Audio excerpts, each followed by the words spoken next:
ബാലതാരമായി എത്തി മലയാളി പ്രേക്ഷകരുടെ പ്രിയങ്കരിയായി മാറിയ നടിയാണ് എസ്തർ അനിൽ. ദൃശ്യം സിനിമയിലെ അനുമോൾ എന്ന കഥാപാത്രത്തിലൂടെ കയ്യടി നേടിയ താരം ജിത്തു ജോസഫ് മോഹൻലാൽ കൂട്ടുകെട്ടിൽ വരാനിരിക്കുന്ന ദൃശ്യം 3യിലും നിർണായക വേഷം കൈകാര്യം ചെയ്യുന്നുണ്ട്. ഇപ്പോൾ സോഷ്യൽ മീഡിയയിലെ സദാചാര ആക്രമണങ്ങൾക്കെതിരെ ശക്തമായ ഭാഷയിൽ പ്രതികരിച്ചെത്തിയിരിക്കുകയാണ് എസ്തർ.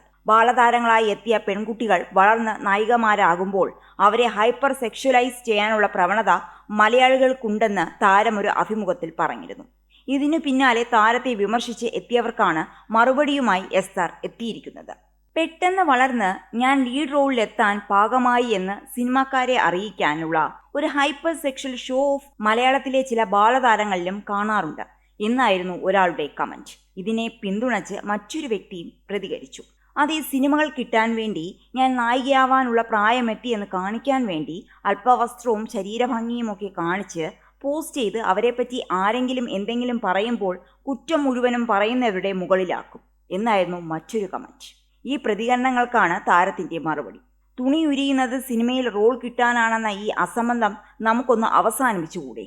സോഷ്യൽ മീഡിയയിൽ ഗ്ലാമറസ് ആയതുകൊണ്ട് മാത്രം മലയാള സിനിമയിൽ കഴിവുള്ള നായികമാരായി മാറിയ എത്ര പേരുണ്ടെന്ന് പറഞ്ഞു തരൂ.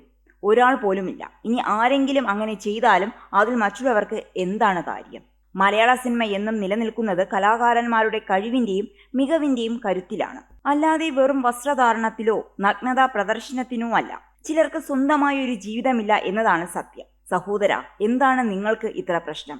അതോ കൂടുതൽ ഫോളോവേഴ്സിനെ കിട്ടാൻ വേണ്ടിയുള്ള വില കുറഞ്ഞ പ്രശസ്തിയാണോ ലക്ഷ്യം? എന്തായാലും സാരമില്ല, നടക്കട്ടെ. സാധാരണയായി ഇത്തരം കാര്യങ്ങളോട് ഞാൻ പ്രതികരിക്കാറില്ല, പക്ഷേ ഇന്ന് ഇത്തരക്കാരെ ഒന്ന് തുറന്നു കാണിക്കുന്നത് നന്നായിരിക്കുമെന്ന് തോന്നി. ഇങ്ങനെയാണ് എസ്തർ അനിലിന്റെ പ്രതികരണം. തന്റെ ഇൻസ്റ്റഗ്രാം സ്റ്റോറിയിലൂടെ താരം ഈ പ്രതികരണങ്ങളുടെ സ്ക്രീൻഷോട്ട് പങ്കുവച്ചിട്ടുമുണ്ട്.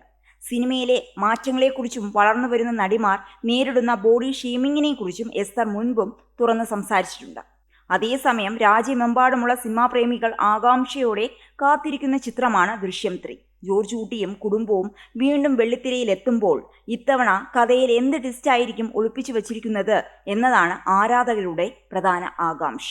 ക്ലൈമാക്സിനെ കുറിച്ചുള്ള ഒട്ടേറെ ഊഹാപോഹങ്ങൾ സോഷ്യൽ മീഡിയയിലും സജീവമാണ്. മലയാളത്തിന് പുറമെ ഇതര ഭാഷകളിലും വലിയ സ്വീകാര്യതയുള്ള ദൃശ്യം ഫ്രാഞ്ചൈസിയുടെ ഈ 3ാം ഭാഗം ഇന്ത്യൻ ബോക്സ് ഓഫീസിൽ പുതിയ റെക്കോർഡുകൾ കുറിക്കുമെന്നാണ് വിലയിരുത്തപ്പെടുന്നത്. ചിത്രത്തിന്റെ 1ാം ഭാഗം കോവിഡ് കാലത്ത് OTT റിലീസായിട്ടാണ് എത്തിയത്. ചിത്രം വൻ വിജയമായിരുന്നു.